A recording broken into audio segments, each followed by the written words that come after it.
ना आङो दिनै गिबि आंनि एक्सपिरियेन्स बे बर' बाप्टिस्ट कनभेन्सनाव फैनाया आरो जेरैबायदि मोनसे आबहावा बेवहाय मोनफैदों जोबोद मोजां मोनदों एथ' हाजार हाजार सुबुङा धोरोमनि बाथ्राखौ लानानै इसोर सिबिनायनि बाथ्राखौ लानानै दिनै माने मा होनो सानबानि हाबाफारिजों बेवहाय ज' जथुमगासिनो दङ आरो सानफ्रामबो मानसि जिउनि सोमोन्दै आरो बे संसारनि सोमोन्दै बेवहाय माने जाय धोरोम गुरुफोर बिथांमोना गावसिनि बिबुंथिनि गेजेरजों गोबां गियान होगासिनो दङ आरो बेनि जिथु जथुम खालामनायनि जि मोनसे मा होनो बिदिखौ आइडिया बे जोबोद मोजां माने जेरैबायदियै माने बेवहाय जि मानसिफ्रा जिरायो बे जिरायनायनि जिथु आबहावा साफ्रोमबो मानसिया मोनफ्रोमबो बिबुंथिखौ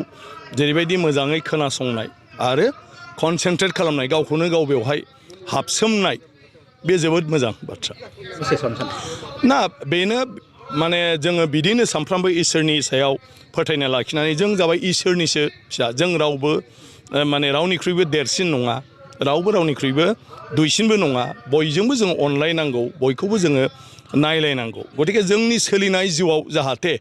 रावहाबो जोंनि थाखाय खैफोद आफोद जानाङा आरो सोरबा बिदि जादोंब्ला बेखौबो जों जाहाथे मदद खालामनानै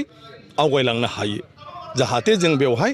सानफ्रामबो गावनि गेजेराव गोजोन खौसेथिखौ लानानै माने जिउखौ दैदेनलांनो हायो